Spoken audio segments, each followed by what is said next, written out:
नमस्कार, आप सभी को बात करते हैं उत्तर प्रदेश, यूपी और देश दुनिया से जुड़ी सबसे बड़ी महत्वपूर्ण काम की बड़ी खबरें। जानेंगे सारी खबरों को विस्तार से, शुरू से लेकर अंत तक वीडियो को देखते रहिए क्योंकि वीडियो बहुत शानदार होने वाला है। वीडियो को लाइक नहीं किया तो लाइक कर दीजिए। चलिए बात करते हैं सबसे पहली बड़ी महत्वपूर्ण खबर की तरफ। जी हाँ, सबसे पहली महत्वपूर्ण खबर हम जानेंगे जो कि होगी सबसे पहली इंपॉर्टेंट खबर। जी हाँ, वो है सबसे पहले मौसम के बारे में। आपको बताएंगे सबसे पहले वेदर न्यूज़। लखनऊ में आज छाएगा कोहरा, 21 से पड़ेगी कड़ाके की ठंड। आपको बता देना चाहते हैं जिनको देर से बाहर निकलना था उनको सर्द हवा चुभती महसूस हुई। जी हाँ, मौसम विभाग के अनुसार पछुआ की गति कुछ कम हुई है। ऐसे में लखनऊ में रात के तापमान में गिरावट देखने को मिली और सिलसिला अगले 24 घंटों में कम होगा। जी हाँ, तापमान 1 से 2 डिग्री तक ऊपर आएगा। बर्फीली जो पछुआ हवाएं हैं की वजह से गलन पीछा नहीं छोड़े। लखनऊ में बीते 24 घंटों के दौरान तापमान 7.4 डिग्री सेल्सियस रहा। जी हाँ, आपको बता दें थोड़ा सा मौसम में और बदलाव देखने को मिलेगा। अभी थोड़ा सा पछुआ हवाओं की तरफ से, क्योंकि पहाड़ी इलाकों में बर्फबारी से जल्द बदलेगा मौसम। अयोध्या रहा सबसे ठंडा, यहाँ पारा 3.5 डिग्री सेल्सियस रहा। जी हाँ, वहीं इटावा के दिन में 21.2 डिग्री सेल्सियस रहा। प्रदेश में सबसे कम तापमान था। चलिए इसी के साथ बढ़ते हैं और जान लेते हैं अगली बड़ी खबर। आपको बता दें हमारे आदर्श बाबर अकबर नहीं, ख्वाजा गरीब नवाज मौलाना शहाबुद्दीन का सीएम योगी को जवाब। आपको बता दें इससे पहले एक बात हुई थी जिसमें उन्होंने योगी आदित्यनाथ जी ने कहा था कि जो भी बाबर अकबर वो नहीं बल्कि भगवान या फिर हम जैसे बुद्ध भगवान होंगे, मतलब इन लोगों को या इन्हीं को हमने प्रेरणा माना चाहिए। उसके जवाब के तौर पर मौलाना जो शहाबुद्दीन है उन्होंने मुख्यमंत्री योगी आदित्यनाथ द्वारा विधानसभा में दिए गए बयान को लेकर प्रतिक्रिया दी। उन्होंने कहा कि हमारे आदर्श बाबर अकबर नहीं बल्कि ख्वाजा गरीब नवाज और अल्लाह हजरत है। मौजूदा हालत में कौम के उलेमा और परिवार के लोगों को चिंतन करने की ज़रूरत है, ऐसा कुछ उन्होंने बताया। बाकी आपके हिसाब से इसके प्रति क्या विचार है मुझे कमेंट्स में बताइएगा।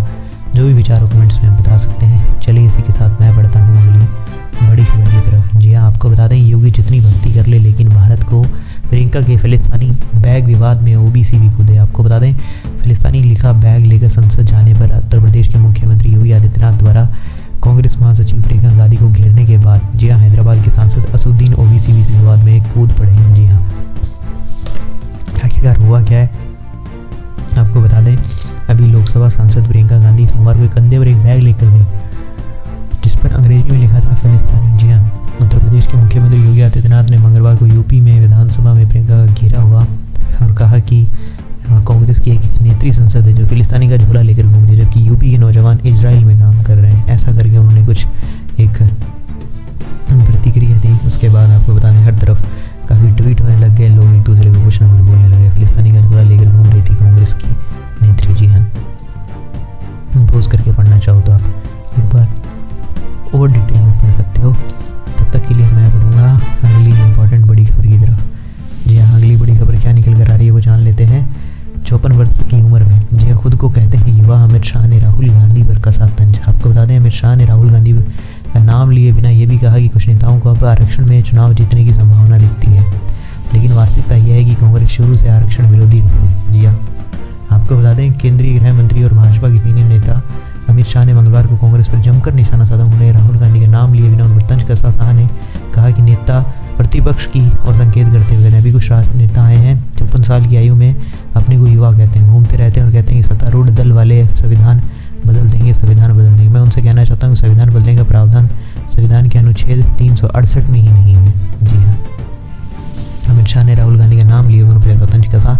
बाकी आप मुझे बताइए आपका इसके प्रति क्या विचार है। उन्होंने कहा कि अब कांग्रेस को 50% से अधिक बढ़ाने की वकालत कर रही है और उसका उद्देश्य धर्म के आधार पर आरक्षण देना है। संविधान से किसने किया है खिलवाड़, ये सारी चीज़ों को और डिटेल में पढ़ना हो तो पोस्ट करके पढ़ लीजिएगा। बाकी मैंने थोड़ा सा आपको आइडिया दे दिया। चलिए इसी के साथ बढ़ते हैं और जान लेते हैं अगली बड़ी खबर। आपको बता दें वन नेशन वन इलेक्शन जाने कौन कौन सी पार्टियां कर रही है इसका विरोध और कितने कर रहे हैं समर्थन। पूरे देश में लोकसभा और विधानसभा चुनाव एक साथ कराने वाला संविधान संशोधन विधेयक में संसद में पेश हो चुका है। भाजपा और केंद्रीय मंत्रिमंडल में उसकी सभी सहयोगी पार्टियां और इसके समर्थन में, जबकि कांग्रेस, सपा, आप, आरजेडी और टीएमसी जैसे राजनीतिक दल इसका विरोध कर रहे हैं। ये तो सब सिंपल सी बात है, दूसरी पार्टियां तो इस पर विरोध करेंगी।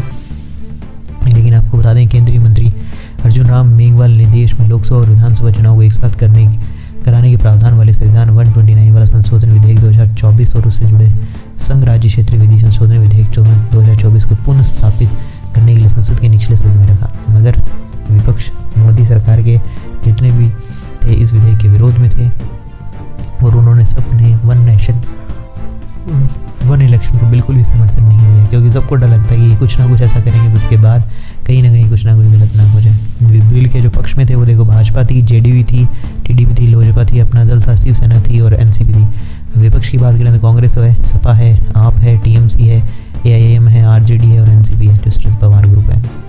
क्या है एक देश और चुनाव विधेयक? बस सिंपल सी बात है, इसके अंदर एक देश और एक चुनाव होगा। जी हाँ, मतलब जो विधानसभा लोकसभा के चुनाव होते हैं उनको बस एक ही प्रकार से कराया जाएगा और उसी के आधार पर निर्णय लिया जाएगा। जी हाँ, बाकी देखते हैं क्या होता है। तो पास हुआ है, जहाँ तक है उम्मीद है ये लागू होगा ही होगा। चलिए इसी के साथ बढ़ते हैं और जान लेते हैं अगली बड़ी खबर। बैंक हॉलीडेज़, जी हाँ आपको बता दें आज और 19 दिसंबर को बंद रहेंगे बैंक। जी हाँ 18 और 19 को बंद रहने वाले बैंक और आज निपटाने जरूरी काम। आरबीआई ने छुट्टी दी है। छुट्टी, जी हाँ आरबीआई के हॉलीडे कैलेंडर के अनुसार राष्ट्रीय पर्व है, बड़े त्योहारों के अलावा क्षेत्रीय त्योहारों के हिसाब से भी छुट्टियाँ। इसके अलावा बैंकों को हर दूसरे और चौथे रविवार को अवकाश रहता है। जी हाँ, थोड़ा सा देख के ना काम करिएगा। 18 दिसंबर को क्यों रहेगा? मेघालय में 18 दिसंबर को यूज हो तैम की पुण्यतिथि के कारण बैंक बंद रहने वाले हैं। वहीं 19 दिसंबर को आरबीआई की बात की जाए, राजधानी पणजी में बैंकों की छुट्टी रहने वाली है। जहां गोवा, दमन और दीव लिबरेशन डे पर 19 दिसंबर को गोवा में मनाया जाता है, वहाँ पर भी छुट्टी रहेगी ऐसा। ठीक है, बाकी और कोई अपडेट आएगा तो मैं बताऊँगा। चलिए तब तक के लिए बढ़ते हैं और जान लेते हैं अगली बड़ी खबर। जी हाँ, थोड़ा सा आपको वन नेशन और वन इलेक्शन के बिल के साथ जो समय गायब रहे भाजपा के 20 से ज़्यादा सांसद, जी हाँ नोटिस भेजने की तैयारी की जा रही है। हालांकि सांसदों की अनुपस्थिति बिल के पारित होने में रुकावट नहीं बनी, लेकिन इसमें विपक्षी कांग्रेस को दावा करने का मौका दिया गया कि यह सरकार के पास इस मुद्दे पर पर्याप्त समर्थन नहीं होने का परिणाम है। जी हाँ, इनमें से कुछ लोग थे जो नाम है जैसे कि जगदम्बिया पाल, शांतनु ठाकुर, बी एस राघवेंद्र, ये कुछ नाम आप पोस्ट करके पढ़ना चाहो तो पढ़ सकते हो। जी हाँ, जो थे नहीं उस समय उनको नोटिस भी दिया गया, लेकिन हाँ उनको मौका मिल गया एक दूसरी पार्टी को, ये खुद भी इसका समर्थन नहीं करते हैं इसीलिए यहाँ पे नहीं आए। बाकी आपका इसके प्रति कोई विचार हो तो कमेंट्स में एक बार मुझे लिख के बताइएगा वन नेशन वन इलेक्शन को लेके। तब तक के लिए हम बढ़ते हैं और जान लेते हैं अगली बड़ी खबर। एलन मस्क 2 दिन में रच सकते हैं एक और नया इतिहास, दौलत होगी 500 अरब डॉलर के पार। आपको बता दें अगर मस्क की दौलत इसी तरह बढ़ती रही तो यह आंकड़ा 6 अरब डॉलर का भी हो सकता है। सोमवार को मस्क के नेटवर्थ में 19.2 अरब डॉलर की बढ़ोतरी हुई और अगर यही अगले 2 दिनों में बढ़ोतरी होती रही तो उनका मस्क का जो नेटवर्थ है वो 500 अरब डॉलर के पार पहुंच जाएगा। जी हाँ, तो साल 2024 के ज़्यादा चाहते हैं। एलन मस्क की दौलत रिकॉर्ड तोड़, जी हाँ 500 अरब डॉलर के पार पहुंच चुकी है और अभी उनके पास में 474 अरब डॉलर की संपत्ति है। ऐसा अनुमान है कि अगर मस्क की दौलत इसी तरह बढ़ती रहे तो आंकड़ा 6 अरब डॉलर भी हो सकता है। सोमवार को उनकी काफ़ी तेज़ी से बढ़ोतरी देखने को मिली है। जी हाँ, ट्रंप की जीत मस्क के लिए ट्रंप कार्ड बनी। कहाँ से आता है मस्क का पैसा? आपको बता दें मस्क टेस्ला के लगभग 13% के मालिक और इसके शेयर रॉकेट की तरह भाग रहे हैं। जी हाँ, और एक महीने में 36% अधिक उड़ान भर चुके हैं। मस्क स्पेसएक्स के लगभग 42% के मालिक और इसके अलावा उन्होंने एक्स क्रॉप के 79% हिस्से का स्वामित्व होने का अनुमान है। तो सोचिए कितना रुपया इनके पास में, अंदाजा भी नहीं लगा सकते हैं। चलिए इसी के साथ बढ़ते हैं और जान लेते हैं अगली बड़ी खबर। यूपी पुलिस में 1.56 लाख युवाओं की हो सकती है भर्ती। जी हाँ, 1.5 लाख लगभग लोगों सीएम योगी बोले, अन्य विभागों में 7 लाख को दी है नौकरी। मुख्यमंत्री योगी आदित्यनाथ ने मंगलवार को विधानसभा को बताया कि उनकी सरकार में उत्तर प्रदेश पुलिस में 1,56,000 पुलिसकर्मियों की भर्ती अब तक पूरी हो चुकी है। शीतकालीन सत्र के दूसरे चर्चा में योगी ने कहा कि भर्ती पुलिसकर्मियों में 22,700 से अधिक महिलाएं शामिल हैं। जी हाँ, तो काफ़ी भर्तियाँ दे रही है सरकार, तो यूपी में प्रगति दिख रही है। चलिए बढ़ते हैं इसी के साथ अगली बड़ी खबर। आपको बता दें कांग्रेस की नेता फिलिस्तीनी बैग लेकर घूम रही है। सीएम योगी का प्रियंका गांधी पर हमला। जी हाँ, मैंने आपको बताया था जैसे कि उन्होंने काफ़ी बड़ा हमला किया है। वैसे तो जब ही बताया कि यूपी में तो नौजवानों को इजराइल में जॉब दिलवाने और यूपी के 5,000 से ज़्यादा वहाँ जॉब कर रहे हैं जिन्हें 1.5 लाख महीना मिल रहा है। और वहीं प्रियंका गांधी कांग्रेस की नेता फिलिस्तीनी बैग लेकर घूम रही है, ऐसा कुछ बताया। चलिए इसी के साथ बढ़ते हैं और जान लेते हैं अगली बड़ी खबर।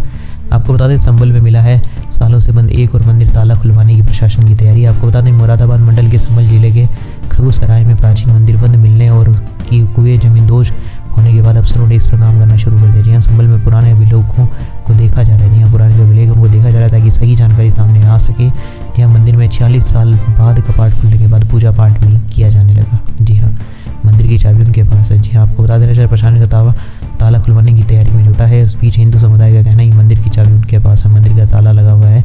बाकी आने वाले समय में और पता चल जाएगा। मोहल्ले वासियों का कहना है कि पहले सैनी और कुरैशी बिरादरी के लोग थे, लेकिन स्थानीय लोगों के अनुसार वे अपनी मर्जी से अपने मकान बेचकर यहाँ से चले गए। अब मोहल्ले के मंदिर पर ताले की स्थिति को लेकर चर्चा तेज हो गई है। अब देखेंगे क्या वो इसमें कोई अपडेट आएगा तो बताएंगे। खंगाली जारी है संबल हिंसा की फाइलें, कुएं भी पुनर्जीवित होंगे। जी हाँ, 19 कुओं के बंद होने की आशंका। अधिवक्ता विष्णु शंकर जैन बोले मंदिर मिलना साबित करता है कि संबल तीर्थ स्थल है। जी हाँ, बाकी आने वाले समय में सारी चीज़ें के पर्दे फांस हो जाएंगे। जी हाँ, सामने आ जाएंगी सारी चीज़ें। चलिए इसके साथ बढ़ते हैं और जान लेते हैं अगली बड़ी खबर। यूपी के IAS अफसरों के लिए खुशखबरी, योगी सरकार देने जा रही है प्रमोशन। जी हाँ, आज ही होगी बड़ी बैठक। आपको बता देना चाहते हैं बैठक में वर्ष 2000 बैच के 8 IAS अफसरों को सचिव ने प्रमुख सचिव बनाने के प्रस्ताव का निर्णय लिया। इसके अलावा 2009 बैच के 40 IAS अधिकारियों को विशेष सचिव से सचिव के पद पर प्रमोशन मिलेगा। 2012 के बैच के 51 IAS अफसरों को सिलेक्शन ग्रेड दिया जाएगा। तो काफ़ी अच्छी चीज़ है, उनके प्रमोशन की बातें हो रही है। चलिए इसी के साथ बढ़ते हैं और जान लेते हैं अगली बड़ी खबर। आपको बता दें हरियाली काटने पर सुप्रीम कोर्ट की सख्ती, एक पेड़ पर 1 लाख का जुर्माना। आपको बता दें कोर्ट ने एक पेड़ काटने के मामले में फार्म हाउस के मालिक पर 17 लाख रुपए का जुर्माना लगाते हुए 6 आरोपियों को कोर्ट की अवमानना का नोटिस जारी कर दिया। ये सभी निर्धारित वक्त में अपना पक्ष रखेंगे। वहीं TTZ में पेड़ की घटना पर अगली सुनवाई 18 दिसंबर को होनी। जी हाँ, आगरा के दयालबाग के फार्म हाउस में काटी गई हरियाली पर सोमवार को सुप्रीम कोर्ट ने सुनवाई करी है। जी हाँ, और 1 लाख रुपए तक उनको जुर्माना लगा। लगभग मालिक को 17 लाख रुपए का जुर्माना लगा पेड़ काटने में। जी हाँ, 12 अक्टूबर की रात को 9 बजे वन दारोगा सत्येंद्र सिंह पेड़ काटने की सूचना पर दयालबाग स्थित मथुरा फार्म हाउस पहुंचे। मौके पर उन्होंने पाया कि 17 हरे पेड़ काटकर उनकी लकड़ी को हटा दिया। स्थानीय लोगों से पूछताछ में ज्ञात हुआ कि मजदूर व JCB की सहायता से पेड़ों को यहाँ से हटाया गया। फिर उसके बाद जो प्रदेश वृक्ष संरक्षण अधिनियम 1976 के तहत मुकदमा दर्ज कर लिया गया और उसी के बाद 700 से अधिक स्थानों पर 15,000 से अधिक पेड़ काटने का मामला उठाया गया है। जी हाँ, चलिए इसी के साथ बढ़ते हैं और जान लेते हैं अगली बड़ी महत्वपूर्ण खबर। जी आपको बता दें क्या था काका कालेकर कमीशन, जिसकी रिपोर्ट के बहाने अमित शाह ने खोली कांग्रेस के आरक्षण प्रेम की पोल। जी आपको बता दें केंद्र गृह मंत्री ने दावा किया कि नरेंद्र मोदी OBC के सच्चे हिमायती हैं क्योंकि उन्होंने OBC आयोग को मान्यता दी है। शाह ने कहा कि मोदी सरकार ने ही नीट UG में आरक्षण दिया है। जी हाँ, ऐसा कुछ कहा। आगे इसके प्रति आपको कोई विचार हो तो मुझे कमेंट्स में बताइएगा। ये किसी से बात छुपी नहीं कि उन्होंने आरक्षण दिया था नीट UG में। चलिए इसके बाद जान लेते हैं अगली बड़ी खबर। आपको बता दें लो अब हरियाणा वालों को मिल रहा नए साल का तोहफा, हर खाते में क्रेडिट होंगे 2 लाख रुपए, ब्याज नहीं देना होगा 1 पैसा। जी आपको बता दें खुशखबरी की खबर है हरियाणा की सरकार ने। जी हाँ, ये खबर बहुत काम की क्योंकि राज्य की नायब सैनी सिंह सरकार ने श्रमिकों को नए साल का तोहफा दे दिया। जी हाँ, ऐसा इसलिए किया हालांकि लोन की पात्रता भी सरकार ने लागू हुई। जैसे ही लोन सिर्फ ऐसे श्रमिकों को जिनके पास खुद का घर नहीं है। योजना का उद्देश्य श्रमिकों को बेहद आवास देना है जिससे ताकि वो अच्छा घर ले सकें, ताकि राज्य का कोई भी व्यक्ति ऐसा ना रहे जिसके पास खुद का घर ना हो। जी हाँ, 2 लाख की मिलेगी लोन सुविधा। जहाँ इस लोन को आसान 8 किस्तों में चुकाना होगा। यही नहीं, इस योजना में आवेदन करना बेहद ही आसान है। सिर्फ कुछ जरूरी दस्तावेज लगेंगे। हरियाणा रिहायशी प्रमाण पत्र, राशन कार्ड, पहचान पत्र, बैंक खाता डिटेल शामिल है। उसके अलावा भवन स्वामित्व और भूमि अधिग्रहण प्रमाण पत्र जैसे दस्तावेज होंगे। जी हाँ, और आपको बता दें योजना का लाभ केवल उन्हीं श्रमिकों को मिलेगा जिनकी अधिकतम आयु 52 वर्ष। उसके अलावा श्रमिकों को कम से कम 5 साल तक नियमित रूप से रजिस्टर होना अनिवार्य है। यह हर योजना में एक ही बार का लाभ उठा ले सकेंगे। आवेदन की बात करें तो श्रमिक हरियाणा श्रमिक के अधिकारी की वेबसाइट पर जाकर वहाँ पे कर सकते हैं। साथ ही हार्ड कॉपी लेकर अपनी संबंधित विभाग में संबंधित दस्तावेजों के साथ जमा कराना होगा, बस उन्हें ये लोन मिल जाएगा, जो कि वाकई में बहुत अच्छी चीज़ देखने को मिल रही है। तो ये थी वैसे उत्तर प्रदेश, यूपी और देश दुनिया से जुड़ी सबसे बड़ी महत्वपूर्ण काम की इंपॉर्टेंट खबरें। कैसी लगी आपको सारी खबरें मुझे कमेंट्स में बताइएगा। वीडियो अच्छा लगा तो वीडियो को लाइक कर दीजिए। चैनल को सब्सक्राइब नहीं रखा तो सब्सक्राइब करिए, घंटी के निशान को दबाना मत भूलिएगा। मैं मिलूंगा ऐसी अच्छी और वीडियो के साथ, तब तक के लिए जय श्री राम, जय हिंद, वंदे मातरम।